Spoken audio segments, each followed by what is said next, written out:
Bonjour à toutes et à tous, bienvenue sur France 3 Bretagne. Ce matin, nous recevons Dominique Cordero, président de l'antenne bretonne d'Entreprendre pour apprendre, association qui existe depuis 12 ans comme un trait d'union entre le monde entrepreneurial et le monde de l'éducation. Une équipe qui croit dur comme fer au pouvoir de faire des jeunes. Merci Dominique Cordero d'être avec nous ce matin. On va plonger dans la galaxie EPA, comprenez Entreprendre pour apprendre. On va le répéter tout au long de cette émission. À vos côtés ce matin, Harmonie Hamon, vous êtes passée par ce dispositif il y a quelques années. Aujourd'hui, vous êtes chef d'entreprise. Léa Louvel et Marlon Beaujoin, bonjour. Vous êtes collégiens, vous suivez actuellement ce cursus EPA et vous nous raconterez tous les deux votre expérience. Bienvenue à tous les quatre. Alors, pour saisir un petit peu les enjeux d'Entreprendre pour apprendre, c'est quand même une idée qui est née aux États-Unis dans les années 1900. Racontez-nous un peu la genèse de cet état d'esprit, en tout cas. En fait, c'est un industriel qui s'est aperçu que les jeunes ne s'intéressaient pas au métier de son secteur d'activité. Et donc, pour ça, il s'est dit, puisque personne ne les forme, moi, je vais les sensibiliser en fait, à l'entrepreneuriat, enfin à l'entreprise en tous les cas. Et puis, il a commencé à créer ces mini-entreprises là, pour mettre des jeunes en situation et qu'ils découvrent en fait leur talent. Est-ce qu'on sait comment cette idée américaine a passé l'Atlantique et à quel moment elle est arrivée en France? EPA en France, ça a commencé quand? Petit cours d'histoire un petit peu. En ce qui concerne la Bretagne, ça, je connais l'histoire. Après, je sais que ça a dû commencer normalement. Je pense que l'origine, en fait, c'est en Rhône-Alpes. D'accord. Voilà. Donc maintenant, on a une fédération, on est présent dans 16... il y a 16 EPA en France et aussi en Martinique, Guadeloupe, La Réunion. Donc voilà, on est partout. On essaie de se développer encore.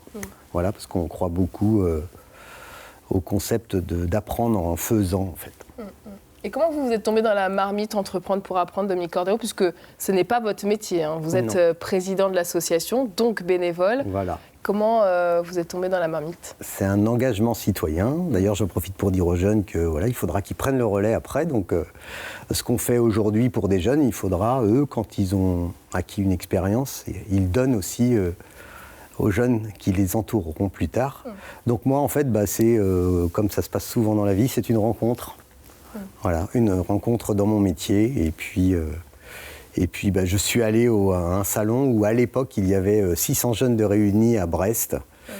Et je suis tombé dans le chaudron. Et comme on dit après, dans cette association, quand on y entre, on a beaucoup de mal à en sortir. Parce qu'on sait combien c'est utile et important pour les jeunes. Alors, cette association, elle pousse les portes des collèges et lycées. Léa et Marlon, je vous appelle par vos prénoms, ça ne vous dérange pas? Non. Donc, l'association est venue dans votre collège. La première fois que vous avez entendu parler d'Entreprendre pour apprendre, Léa, qu'est-ce que vous vous êtes dit? Déjà, on s'est demandé ce que c'était. Ouais. Et après avoir eu des renseignements, on a compris vite ce que c'était et ce qui nous attendait derrière. Quand on vous a dit, Marlon, on va créer une mini-entreprise, vous avez eu peur au début ou vous vous êtes dit, mais c'est impossible? Surtout, on n'y croyait pas trop, quoi. Ouais. Mais bon, ça s'est fait et puis on est plutôt content de ce qui s'est passé. Vous allez nous raconter dans quelques instants quelle mini-entreprise vous avez montée avec toute la classe. Harmonie Hamon. Bon, je vous fais remonter quelques années en arrière. Oui, ça fait en quelques 2013-2014. Ouais, c'est ça. La première fois que vous avez entendu parler d'Entreprendre pour apprendre, quelle réaction vous avez eue? Moi, j'étais enjouée tout de suite. Ouais, au contraire. Alors après, moi, c'est différent. J'étais en BTS au lycée, donc j'avais déjà un peu plus de maturité dans ce que je voulais faire dans la vie.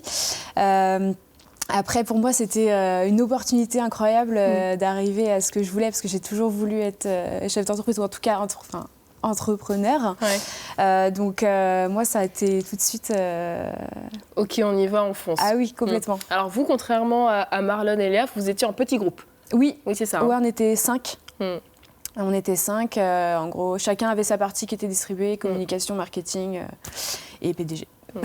On va revenir en détail sur les actions menées par Entreprendre pour apprendre. Portrait ce matin d'un homme inspirant, premier skipper amputé à prendre le départ pour la route du Rhum en 2018. Et Van le rencontre ce matin puisqu'il va faire la route du Rhum à la fin de l'année. Oui, Anne Fantet, ce matin on est à Hennebont, à côté de Lorient, pour vous parler d'un skipper formidable, Fabrice, qui a une belle histoire et un beau bateau en construction sur le chantier Nautimor. Ce bateau il partira bientôt pour la route du Rhum. Mais avant d'en parler, Fabrice, déjà merci de nous accueillir. Merci à vous. Et j'aimerais que vous nous racontiez un petit peu votre histoire, parce que vous, la mer, ça vous connaît. À quel âge est-ce que vous avez mis le pied sur un bateau pour la première fois ? Je pense que j'ai mis les pieds sur un bateau pour la première fois à l'âge de 10 ans, à Saint-Malo. Et c'était dans le cadre des scouts marins. J'étais complètement étranger à ce milieu maritime, à la voile encore plus. Et après, vous avez décidé d'en faire votre métier ? Voilà, c'était une révélation, la naissance d'une passion, ouais. et l'idée d'en faire mon métier plus tard. Ouais. Donc, qu'est-ce que vous faisiez exactement ?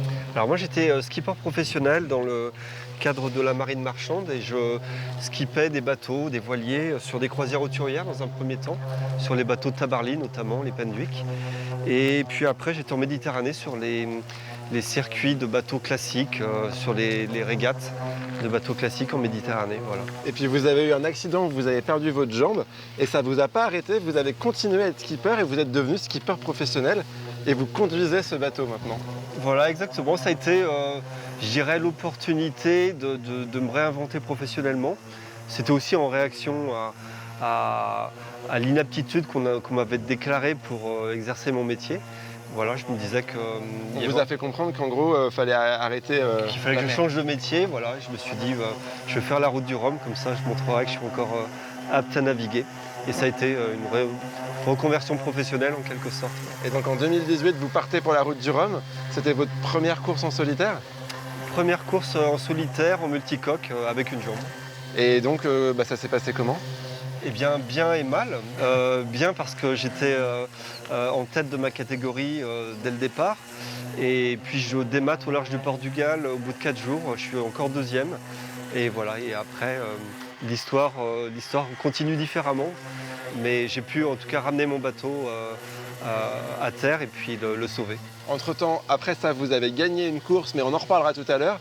Là, on reste focus sur la route du Rhum. Donc c'est votre prochain objectif en novembre sur ce bateau. Et sur la route du Rhum, est-ce que c'est comme aux Jeux Olympiques ? Il y a les Jeux Olympiques et les Jeux Paralympiques. Est-ce que là, vous allez concourir dans une catégorie ? Mais non, c'est ça l'intérêt.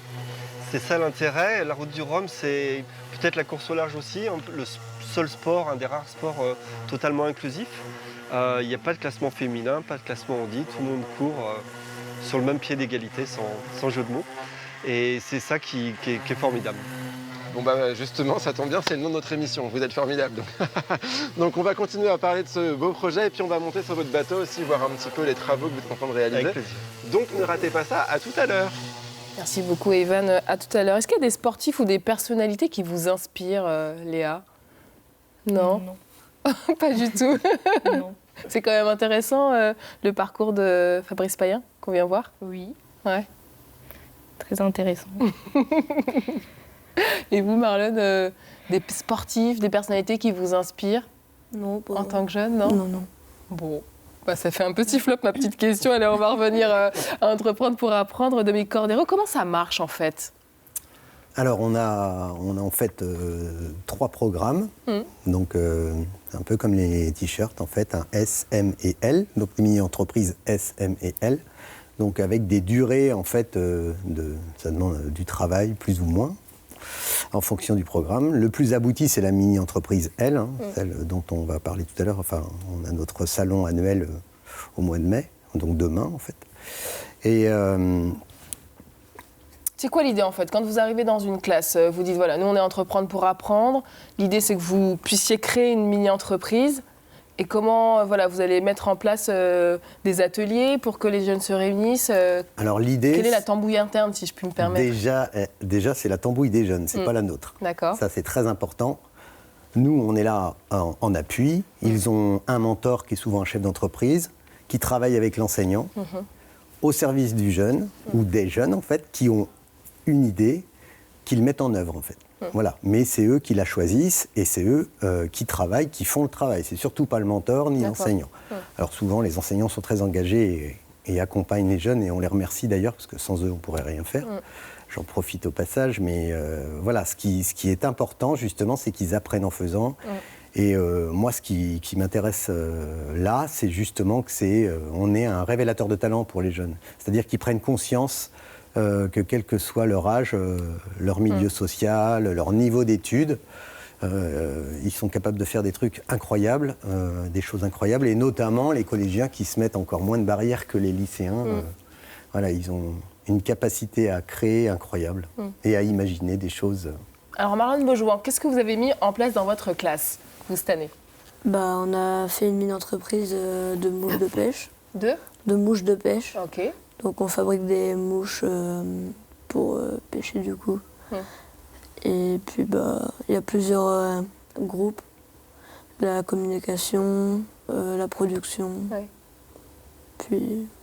Et Léa Louvel, qui est-ce qui a eu l'idée? Parce qu'il faut aller les chercher quand même, des mouches de pêche. On a eu plusieurs idées, plusieurs groupes ont donné plusieurs idées. Et à la fin, ça a fini par à être voté. D'accord. Et le vote a fini par les mouches de pêche. Et c'est ce qu'on réalise au jour d'aujourd'hui. D'accord. Donc vous le disiez, Marlène, vous vous êtes répartis en plusieurs équipes. Vous êtes dans quelle équipe? Moi, je suis dans le groupe production. Ok. C'est quoi l'objectif? De produire les mouches de pêche. Mais comment on fait pour produire des mouches de pêche? Moi, je ne sais pas.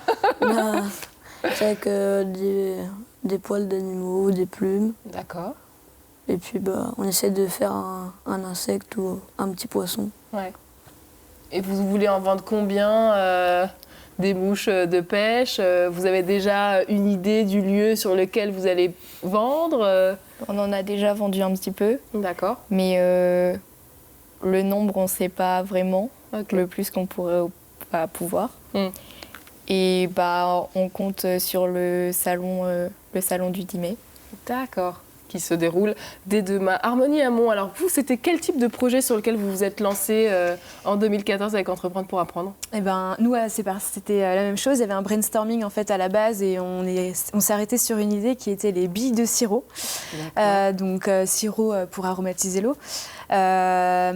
Pour éviter en fait la surconsommation de sucre, pour avoir vraiment un dosage unique. Donc le but c'était vraiment d'avoir une bille et qu'elle se dissolve en fait dans l'eau. Donc c'était un petit peu compliqué, on a eu des problématiques parce que c'est un produit qui n'existait pas, donc il fallait le créer sachant qu'on n'était pas du tout dans le domaine. Donc en gros il fallait trouver la solution pour que ça se dissolve et ensuite tous les problèmes qui vont avec, c'est-à-dire problèmes hygiéniques pour pas que quand il suffit qu'il y ait des mains qui transpirent ou quoi que ce soit, pour pas que ça se dissolve sur les mains. Elle s'appelait Wildrink, c'est ça? Exactement, Wildrink. Mais ce qui est assez étonnant, c'est que dans les secteurs d'activité proposés par les jeunes, c'est quand même des trucs assez originaux. Il y a vraiment de tout en fait. Voilà, ça va du recyclage de palettes en meubles contemporains en passant par des produits alimentaires, des applications. Voilà, il n'y a pas de limite. La limite, c'est leur imagination en fait. Pour que nos téléspectateurs puissent se faire une idée, on va regarder ce reportage qui a été tourné en 2015 pour voir un peu quel est l'esprit de ces micro-entreprises. Vous le savez, ça fait un an qu'on vous le dit, qu'on va au championnat et que vous allez avoir des shows. Notamment le show oral, on le sait. Maintenant, vous êtes là pour convaincre les gens qui vont être en face de vous que ce que vous vendez, vous y croyez. Ils y croient d'autant plus que dans quelques jours, ils vont devoir défendre devant un jury leurs produits et leur mini-entreprise. Click Armor, c'est le nom de la société créée par ces collégiens en début d'année scolaire. Ils sont en 3e, l'année d'orientation. L'année prochaine, ils choisissent soit d'aller dans un lycée général, soit dans un lycée professionnel. Et donc l'objectif, c'est de leur faire connaître un petit peu le monde du travail et surtout le monde de l'entreprise et voir comment ça fonctionne, que l'on soit un simple employé, soit un poste qu'on ait un poste à responsabilité. S'occuper du logo, nous on va s'occuper de la liste du matériel, c'est ça. Chacun son rôle dans cette mini-entreprise. Pour cela, il a fallu rédiger une lettre de motivation, passer un entretien pour occuper certaines fonctions. Maxime, lui, est le directeur financier. Je pensais plutôt que ça allait être faire des comptes, alors que c'est pas du tout ça. Il faut vraiment être en relation souvent avec la banquière, faut souvent l'appeler, souvent regarder les prix des produits parce qu'on a un budget assez restreint. En gros, 500 €, dont plus de la moitié en avance remboursable, voilà l'enveloppe dont ils disposaient pour fabriquer leurs produits, l'accroche-tout. Il a donc fallu se débrouiller avec les moyens du bord et à chaque échelon, s'investir à fond. Vu que si nous on ne travaille pas, la mini-entreprise ne marchera pas. Et du coup, faut que tout le monde travaille pour que ça marche. Une quarantaine d'établissements participent au concours régional, essentiellement des lycées. Pour ces collégiens, c'est une option du brevet, une motivation supplémentaire. On est surtout fiers parce qu'en Bretagne, on n'est pas très nombreux, on est 12 établissements. Donc c'est sûr que c'est un plus pour avoir des jobs d'été ou quelque chose comme ça. Et on peut un peu frimer devant les personnes. Ouais, j'ai été PDG, j'ai été directeur financier, c'est vrai que c'est un plus. Il faudra donc se vendre lors du concours, mais aussi vendre le produit qu'ils ont créé. Une 60aine de commandes sont déjà enregistrées. Encore quelques-unes et les bénéfices ne seront pas loin. Voilà pour ce reportage tourné en 2015 en Bretagne. Vous n'avez jamais voulu être PDG, Marlon? Bah non. Ça vous intéresse pas? Bah non. Pourquoi vous seriez? Bah, je sais pas, j'ai pas encore pensé à ce que... D'accord. Ça a été facile de s'organiser comme une entreprise avec tous les gens de la classe, parce que vous vous connaissez, j'imagine, en dehors du cadre strict scolaire. C'est facile de prendre les habits d'un membre d'une entreprise, Léa? Non, c'est pas très facile vu que faut tous qu'on s'entende, faut qu'on parle tous ensemble. Ouais. Faut qu'on mette tout au clair ensemble. Et qu'on voit ce que ça donne.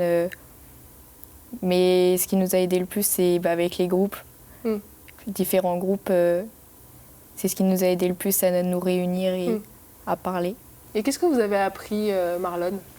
Que si on communique pas, ça peut pas marcher. Ah bah oui, ça c'est important, la communication.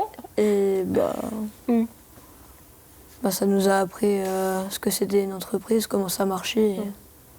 Alors vous, Harmonialement, vous avez fait le grand saut après. C'est-à-dire que vous êtes vraiment lancé en tant que chef d'entreprise. Est-ce que vous diriez que cette expérience, Entreprendre pour apprendre, elle a quand même posé quelques petites bases pour se lancer? En fait, ce qui est génial avec l'association, c'est que ça permet d'apprendre sur le terrain, vraiment. Enfin, ça fait une étape en fait entre les études et ce qui se passe réellement sur le marché, en réalité.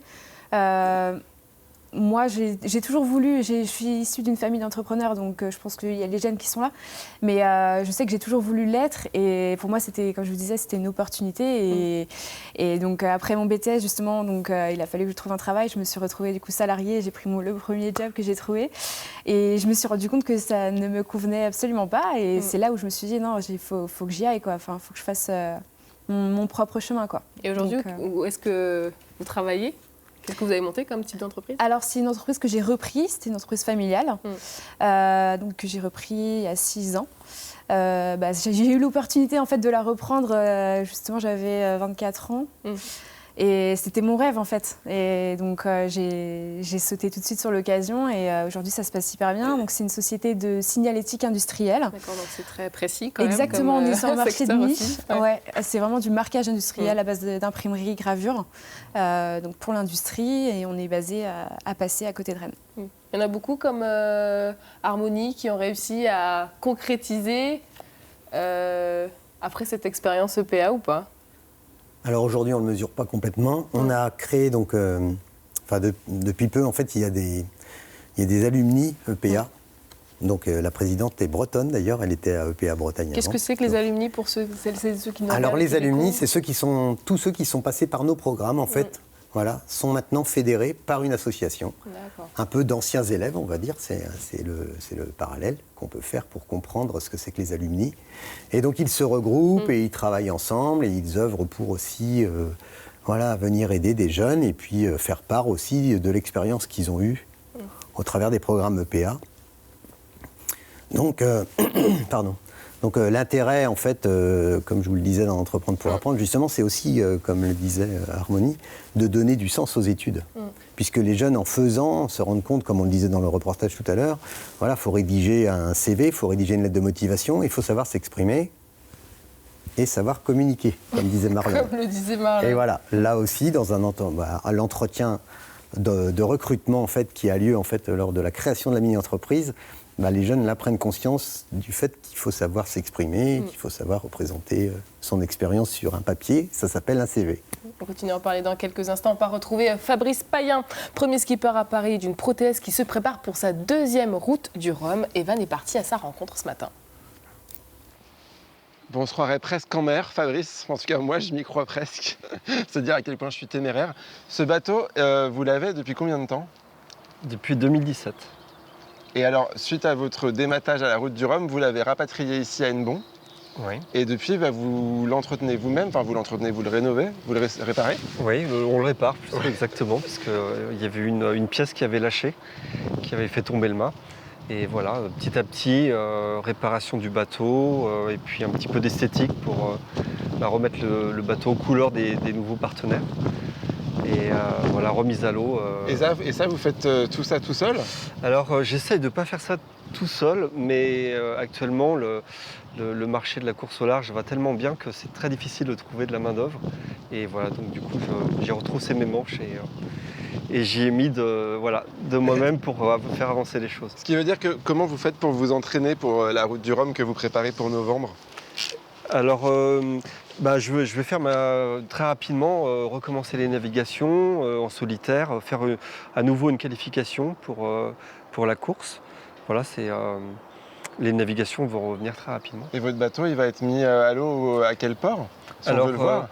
Le bateau, on va le mettre à l'eau ici, on va le mater à Lorient, et puis j'ai une place à Saint-Malo, c'est mon port d'attache. Ah oui, d'accord. Lieu de départ de la route du Rhum, donc ça tombe bien. Et alors, ce bateau, il a 35 ans, et donc il a été fabriqué avec des matériaux qu'on utilisait à l'époque, qui sont plus ceux d'aujourd'hui, mais pour autant, il est hyper puissant, quoi. Alors, je ne dirais pas tout à fait ça. Effectivement, il est en Kevlar. C'est peut-être un des rares bateaux encore existants en Kevlar. C'est ce qui fait aussi sa longévité. Il est très souple par rapport aux bateaux carbone. Mais à l'époque, c'était high-tech comme matériau et les bateaux étaient construits comme ça. Et voilà, après, c'est un bateau qui a 35 ans, qui reste rapide, mais qui n'a rien à voir avec les nouvelles générations. Et est-ce que vous diriez que c'est plus facile ou plus compliqué d'avoir un bateau comme ça quand on a un handicap et qu'on est seul à bord pendant des jours et des jours? Alors moi, j'ai choisi ce bateau justement parce que c'est un multicoque, parce qu'il n'y a pas de gîte, donc avec ma prothèse, c'est plus facile. Le bateau penche quasiment pas. Ça reste un bateau rapide avec peu de toile encore, avec peu de voile. Et donc un curseur pour moi qui est de sécurité qui est quand même présent aussi. Voilà, c'est un bateau qui va toujours vite. Ça vous demande des précautions particulières justement, ce handicap quand vous êtes en mer? Ça me demande plus d'anticipation que les autres marins. Voilà, après une autre façon d'organiser mes manœuvres, éviter d'arrêter de penser comme un marin valide et voilà, être un peu plus souvent sur les fesses, sur les genoux, mais toujours en sécurité et toujours avec un peu plus d'anticipation que les autres, oui. En tout cas, vous dites arrêtez de penser comme un marin valide, mais pour autant, vous avez gagné une coupe en 2020 devant tous les autres marins valides, avec un équipage 100% de skippers handicapés. Et on va en parler, mais pas tout de suite, tout à l'heure. Allez, ne ratez pas ça, à tout à l'heure. À tout à l'heure, Evan, merci beaucoup. Vous avez à cœur de présenter chaque année aux jeunes des personnes au parcours inspirant. Fabrice Payen, il pourrait complètement rentrer là-dedans, Dominique Cordero? Bien sûr. Ouais. Des personnages comme lui sont des gens qui font preuve de volonté, qui vont au bout de leurs rêves. Et moi, mon leitmotiv, en fait, lors du salon qu'on fait demain, et qu'on a fait l'année dernière aussi, chaque année, je dis aux jeunes que vivre de sa passion, c'est possible, en fait. Ça, c'est important qu'ils le sachent. Voilà. Alors c'est l'occasion pour les jeunes de partager leurs projets sur lesquels ils ont travaillé tout au long de l'année, mais c'est aussi un temps de rencontre avec des personnes comme Jean Le Cam l'année dernière ou encore Ewen Le Goff de Lost in the Swell que l'on retrouve justement. Il est un duplex avec nous d'Audierne. Bonjour Ewen. Pour celles et ceux qui vous découvrent ce matin, d'abord rapidement, quelle est l'idée de Lost in the Swell ? Bonjour, l'idée de Lost, en fait, c'est des films de surf et d'aventure qu'on réalise depuis une dizaine d'années avec deux amis, deux potes d'enfance, Aurélien et Ronan. Et du coup, l'idée, c'est de partir à la recherche de vagues insurfées, tout en essayant d'allier des aspects environnementaux et humains. Et après, on a une chaîne YouTube qu'on diffuse, et du coup, ça nous permet de diffuser gratuitement nos aventures et de les partager à un maximum de personnes. Est-ce que ça a été facile pour vous de trouver votre voie ? Et ben, c'est vrai que c'est pas de but en blanc qu'on se dit qu'on va faire ça dans sa vie. C'est un peu comme disait Dominique tout à l'heure, c'est des rencontres qui mènent un peu à tout ça. Et c'est vrai que se donner les moyens et essayer vraiment de vivre ses rêves et d'aller jusqu'au bout de ses passions, bon, en général, ça amène que à des belles rencontres et du coup à ce qu'on a envie de faire dans la vie, donc à une vie comme on aimerait la vivre. C'est ce message-là que vous aviez envie de faire passer aux jeunes l'année dernière quand vous étiez l'un des invités du Salon des mini-entreprises? Oui, voilà, c'est ça, ouais, carrément, parce que nous, de but en blanc, c'est sûr que c'est pas forcément ce qu'on apprend à l'école, et du coup, c'est vrai que nous, plus jeunes, on a eu tendance à se remettre en question, à se demander si c'était vraiment enfin, si ça allait nous apporter quelque chose et nous permettre de vivre tout court. Et oui, du coup, c'est vraiment l'idée, c'est ça, c'est de transmettre aux jeunes, de leur dire que c'est possible. Et c'est vrai que au-delà des aventures qu'on vit, nous, la cerise sur le gâteau, c'est vraiment qu'on a des retours de personnes qu'on a inspirées, et du coup, qui nous disent merci pour ce que vous faites.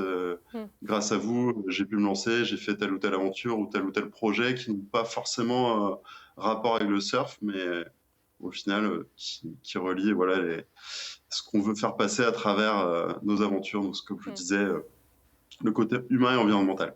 Qu'est-ce qui vous a plu dans l'aventure Lost in the Swell, Dominique Cordero?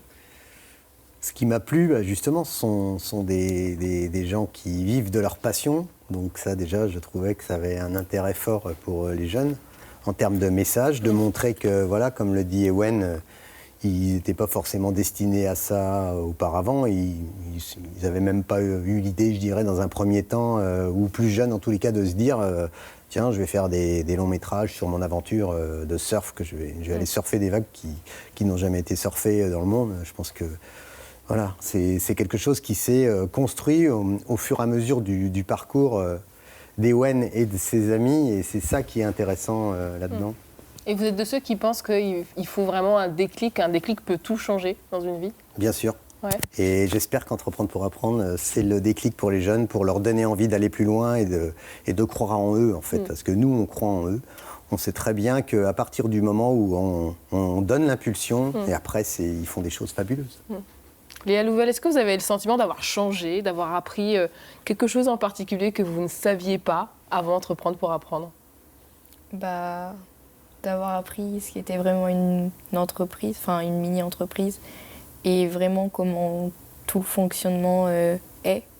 Ça fait moins peur pour vous? Vous vous dites, bon, finalement, travailler dans une entreprise, c'est plutôt quelque chose de facile? Quand on a eu... on a déjà vu ce qui était un petit peu le cas. Oui, ça peut faire moins peur de ce qui est réellement ce qui va se passer après. Oui. Marlon, vous pensez que ça va avoir des impacts sur ce que vous avez envie de faire plus tard? Je sais pas, mais en tout cas, ce sera toujours ça. C'est une expérience? Oui, ce sera toujours une bonne expérience à vivre. Qu'est-ce que vous aimeriez faire plus tard, Léa? J'aimerais devenir garde de chasse. D'accord. Donc pas monter son entreprise? Non, pas du tout. Être salarié plutôt. Marlon? Je sais pas encore, mais autour de l'aménagement paysager. Est-ce qu'ils sont nombreux à se réorienter après Entreprendre pour apprendre, Dominique Cordero? Alors, je ne peux pas vous donner de chiffres, parce qu'effectivement, là, demain, on réunit 1700 jeunes, je n'échange pas avec tous les jeunes, mais j'ai des témoignages, effectivement. Il y a même des jeunes qui ont vécu la mini-entreprise, qui sont rentrés dans le conseil d'administration. Donc voilà, et il y en a un dans ceux qui sont rentrés dans le conseil d'administration qui, suite à sa mini-entreprise qu'il a lui fait en fin de lycée, en fait, son année de terminale, s'est réorienté dans... Il était juste en plus en train de choisir son orientation, et il a carrément changé son avenir en allant vers l'entrepreneuriat. Il veut être entrepreneur aujourd'hui. Donc voilà, j'en ai un, mais il y en a d'autres. On a plein de belles histoires en fait. Je me tourne vers Ewen rapidement. Et Ewen, avant de vous quitter, juste peut-être si vous aviez un message pour les deux jeunes qui sont autour de ce plateau, qu'est-ce que vous auriez envie de leur dire?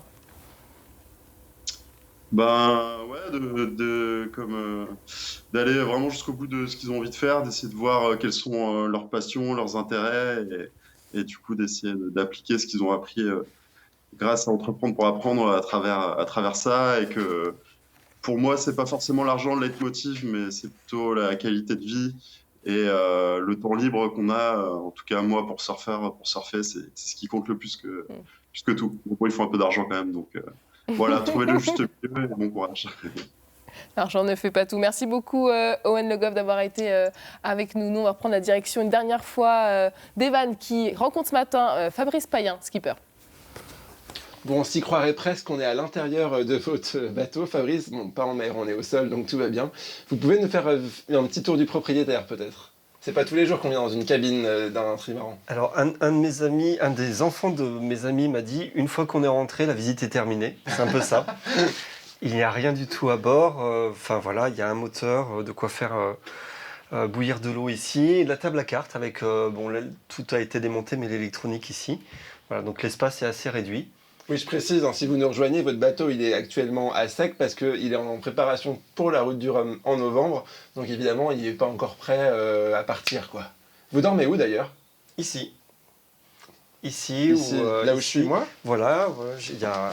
Mais c'est pas très large. Ici, là, on a la largeur des épaules avec un petit matelas.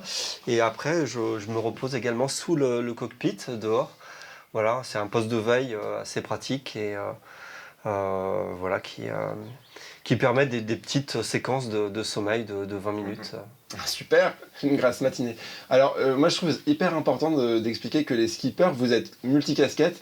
Quand on est arrivé tout à l'heure, vous étiez couvert de je sais pas comment on appelle ça, d'enduit, que vous étiez en train de poncer, vous étiez tout blanc. Là, vous êtes avec nous en train de nous parler de votre métier. Et des fois, vous devez aussi chercher des sponsors. C'est vraiment une polyvalence de dingue. Comment vous faites, justement, pour trouver des sponsors, pour vous suivre, vous, en tant que skipper qui a un handicap? Est-ce que c'est plus facile, plus compliqué? J'ai pas tout à fait la réponse. C'est vrai que la recherche de budget, c'est une part très importante. C'est la phase préalable pour tout skipper. C'est très difficile, c'est un métier à part entière. Donc on essaye de se faire accompagner dans ce rôle-là. Après, c'est des histoires de rencontres par les réseaux de chacun. Et c'est souvent des histoires d'aventures humaines, de rencontres qui font que les partenariats démarrent ou pas. Vous avez aussi un partenariat avec la ville de Saint-Malo, dont vous êtes originaire, où vous allez dans les écoles? Alors oui, alors ça c'est un partenariat, on va dire, pour faire découvrir la route du Rhum aux classes. Chaque skipper malouin se doit d'aller au moins dans une école pour faire partager sa passion. Et les enfants vous suivent pendant vos aventures, pendant la route du Rhum en novembre, ils vous suivent? Exactement, ils nous suivent sur Internet, ils peuvent même faire la course virtuellement avec nous ou contre nous. Bon, on en parlait tout à l'heure, en 2020, vous avez gagné la Dream Cup. Donc c'est une course qualificative pour la route du Rhum, qui va où d'ailleurs? Alors qui part de Cherbourg et qui arrive à la Trinité. Ok, et donc ça vous l'avez gagné avec un équipage? Alors, tout le monde était handicapé à bord? Oui, je pense qu'on était le premier équipage 100% handi de l'histoire de la course au large, 3 marins en situation de handicap. Alors on a gagné en temps réel dans notre catégorie. On est arrivé les premiers devant tous les autres équipages de notre catégorie et d'autres classes également. Voilà, c'était une belle première pour l'association Team Vent Debout. Oui, alors l'association, on en parle peut-être rapidement, puisque dans quelques jours, le bateau va porter les couleurs. Oui, entre autres, avec les partenaires qu'on a, qui sont sur l'inclusion également, mais aussi les couleurs de l'association Team Vent Debout, qui utilisent la course au large, qui est vraiment inclusive, voilà, pour donner de la visibilité au handicap et aborder justement toutes ces thématiques sur lesquelles on est un petit peu en retard chez nous. Et vous vous sentez comment là? On est quoi, à 6 mois de la route du Rhum? Vous êtes au taquet, vous avez qu'une envie, c'est d'y aller? Alors oui, je suis focus sur l'événement, sur la deadline du 6 novembre, avec pas mal d'étapes encore qui m'attendent pour y arriver, mais on y travaille et on est dans les temps encore. Bon je vous ajouterai dans la liste des skippers que je suis, il n'y en aura qu'un, probablement, ce sera vous. Merci beaucoup. Merci en tout cas, bonne journée à tous, et on peut peut-être se faire un petit thé avec le réchaud? Bien sûr. Non? Ah, dis donc, super, ouais. Merci beaucoup, bonne journée. Merci beaucoup Evan, à demain pour de nouvelles rencontres. Après 12 ans à la tête d'Entreprendre pour apprendre Bretagne, qu'est-ce qu'ils vous ont appris les jeunes, Dominique Cordero? Alors, je n'ai pas passé 12 ans, moi, à la tête d'Entreprendre pour apprendre Bretagne, puisque j'y suis depuis 2014 et je suis président depuis décembre 2019. Pardon. Ceci dit, il m'apporte plein de choses. En fait, moi, il il m'apporte l'optimisme en fait, parce que je me dis que voilà, les générations qui arrivent sont pleines d'élan, d'enthousiasme et sont très créatives et sont capables de travail, de beaucoup de travail aussi, à partir du moment où elles ont un projet et voilà, qu'on les accompagne un peu. Donc voilà ce que m'apporte la jeunesse. Est-ce que vous avez l'impression de vous reconnaître en eux? Est-ce qu'ils vous rappellent le jeune Dominique Cordero qui parfois ne croyait pas en ses rêves? Bah, effectivement, voilà, je me demandais bien, parce que je suis un peu autodidacte moi en fait, donc je me demandais bien ce que j'allais faire de mes 10 doigts. J'étais pas un super élève, on va dire, donc, et puis j'avais du mal au fait d'être enfermé pendant 8 heures en cours, donc j'étais plutôt un électron libre. Donc effectivement, c'est pour ça que aussi je m'investis dans cette association, parce que justement, ce genre de profil, voilà, à l'éducation nationale, on colle pas trop on rentre pas trop dans la case, donc c'est pas pour autant, et c'est ce que je veux transmettre aux jeunes en fait, c'est pas pour autant qu'on rate sa vie et qu'on va rien en faire, bien au contraire. J'en suis la preuve vivante, je vis plein de choses, d'ailleurs EPA déjà, et puis j'ai d'autres passions à côté, et voilà, il faut vivre pleinement sa vie, et à partir du moment où on a des rêves, il faut aller jusqu'au bout pour les mettre en œuvre. Est-ce que vous avez eu l'envie déjà d'entreprendre et vous avez renoncé en vous disant bah non, c'est compliqué le monde de l'entreprise Alors moi je suis pas d'une famille d'entrepreneurs justement, donc oui, j'ai plutôt, et puis le fait de voir en plus quelque part, j'entreprends en étant président d'une association, puisqu'il y a quand même 7 salariés dans l'association, donc il faut tenir, comme on dit, la boutique. Il ne s'agit pas de faire n'importe quoi, n'importe comment.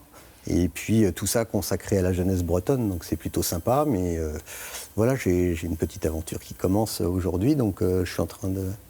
Nouvelle casquette de producteur, c'est ça? Voilà, je suis en train de mettre un rêve de gosse en place. C'est un truc incroyable, voilà, suite à des rencontres aussi. Comme quoi, il faut aller au bout de ses rêves et il n'y a pas d'âge pour entreprendre et c'est ça qui est génial, quoi. Exactement. Est-ce que vous vous dites qu'un jour, vous allez complètement changer peut-être d'univers, entreprendre dans un tout autre domaine? Oui, moi c'est déjà tout prévu. Je travaille déjà avec quelqu'un pour monter une autre société. Donc, on vous arrête plus. Le projet est pour dans 2 ans à peu près. Et j'ai un autre projet pour après, mon rêve de gosse pour le coup, que je ne lâcherai pas mais qui n'est pas faisable aujourd'hui. Non, je n'en parle pas encore, mais je reviendrai sur France 3 pour en parler. Peut-être. Non, mais pour d'ici 15-20 ans, j'espère. En tout cas, j'espère le réaliser, justement. Il n'y a pas d'âge pour entreprendre et il faut toujours aller au bout de ses rêves. Et je pense qu'entreprendre pour apprendre, c'est ça aussi. C'est pas forcément entreprendre, c'est aller au bout d'un projet, en fait. C'est comprendre les bases, comment ça se passe, en fait, de A à Z. Quand on a un projet, c'est pas forcément entreprendre, ça peut être quelque chose dans votre quotidien. Vous avez envie de faire un sport ou je sais pas, qui peut ne paraître pas possible, comme là on voit les skippers. Non, en fait, quand on a envie, on peut et c'est que de la volonté, quoi. Léa et Marlon, de quoi vous rêvez? Vous avez des passions Des passions, oui. Ouais. Parce que vous êtes très orientés nature tous les deux, je crois. Oui. Ouais. Ça, c'est quelque chose que vous avez envie de cultiver dans votre vie plus tard. Ouais. Marlon, vous aussi? Oui. D'accord. Qu'est-ce qu'on peut vous souhaiter à tous les deux? Déjà de passer au lycée, pour commencer peut-être. Ouais. Ça va, vous n'avez pas peur pour les études? Pas du tout. Enfin, un petit peu. Ouais, c'est un peu stressant. Oui. Bon. Un dernier message, Dominique Cordero, vous avez le dernier mot? Le dernier mot, c'est que voilà, nos programmes, en fait, effectivement, on entend mini-entreprise, donc on pense au plan professionnel, mais c'est aussi sur le plan personnel que ça aide les jeunes, puisqu'ils prennent confiance en eux, et ça sert dans la vie en général. Donc c'est surtout ça qui m'intéresse dans la mission et dans les actions d'entreprendre pour apprendre en Bretagne. Merci beaucoup d'avoir été avec nous. Je rappelle que votre salon des mini-entreprises, c'est demain au Palais des Congrès de Saint-Brieuc. Merci à tous les 3 d'avoir été avec nous ce matin. La petite tradition de cette émission, c'est la photo de fin d'émission. Donc merci à vous qui nous regardez chaque matin sur France 3 Bretagne. À demain. Ça